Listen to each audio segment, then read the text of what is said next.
Muito bem, galera. Hoje a gente vai falar um pouquinho sobre o que a gente vai ver no nosso curso de genética, tá? Então, para começar,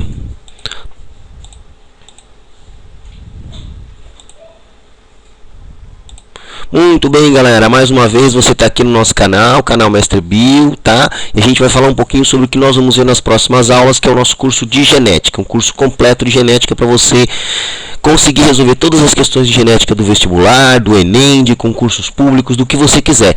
Além do mais, é uma questão de autoconhecimento, né? Entender de onde você veio, por que você tem as características, por que você... Quando nasceu, o pessoal falava assim: olha, os olhos do pai, a boca da mãe, o nariz é do avô, e assim por diante. Isso tudo é hereditariedade. A ciência que estuda hereditariedade é a genética. Ela estuda como as aparências, as características, né, vão passando de uma geração para outra. Tá certo?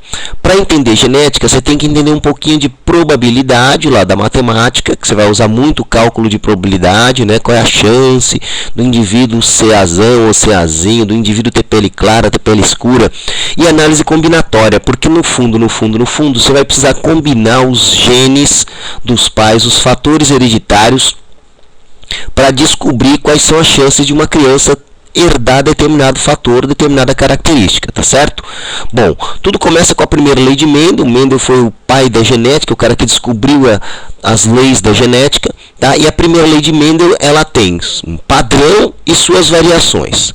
Qual é o padrão? O padrão é você entender que cada característica do seu corpo é determinada por pelo menos dois alelos, dois genes alelos, o azão e o azinho, e que eles podem ser dominantes entre si, ou seja, um pode dominar o outro. O azão, quando está presente, pode subjugar o azinho. E quais são as variações? Existe um monte de variações. Primeiro, codominância, né? Então, há momentos em que esses alelos têm a mesma força, então um não domina o outro. Alelos letais, existem algumas características em que os alelos eles acabam provocando a morte do indivíduo quando são herdados em duplicata. Herança ligada ao sexo, quando os alelos ou genes estão nos cromossomos X, ou está no cromossomo X. Herança restrita ao sexo, quando está no Y, portanto só os meninos vão ter. Aqui, os meninos têm mais chance de herdar essa característica do que as meninas. Alelos múltiplos, quando você tem mais de um gene para mais de dois genes, né, mais de dois alelos para a mesma característica. Então você vai entender isso bem quando a gente estiver estudando grupos sanguíneos. Grupos sanguíneos é uma aplicação de codominância e alelos múltiplos, tá? E depois que a gente terminar a primeira lei e suas variações, nós vamos estudar a segunda lei de Mendel, que é uma decorrência da primeira lei, também tem o padrão e suas variações. Qual é o padrão? O padrão é que, enquanto na primeira lei você tem uma característica e dois alelos, na segunda lei de Mendel nós vamos estar olhando duas características de cada vez. E, portanto, vamos estar lidando com 4 ou mais alelos, né? Então, nós vamos estar lidando com mais do que uma característica de cada vez. E tem uma questão interessante aqui que surge, que é a questão da permutação, dos genes ligados, linkage, que é o seguinte: dois alelos diferentes, para diferentes características, podem estar no mesmo cromossomo ou em cromossomos diferentes. Isso vai mudar o padrão de herança dessas características, ou a interação que essas características vão ter. E você também vai ter a pleiotropia, como uma variação da segunda lei de Mendel, onde um mesmo gene pode determinar diversas características, e a interação gênica, ou os diversos tipos de interação gênica. Você tem a interação simples, onde as diferentes combinações de alelos vão determinar fenótipos diferentes para a mesma característica. E a interação quantitativa, onde o que importa é a quantidade de alelos dominantes recessivos, e o fenótipo, a característica, vai variar de acordo com a quantidade de alelos dominantes recessivos que o indivíduo herdar. E você também vai ter a epistasia.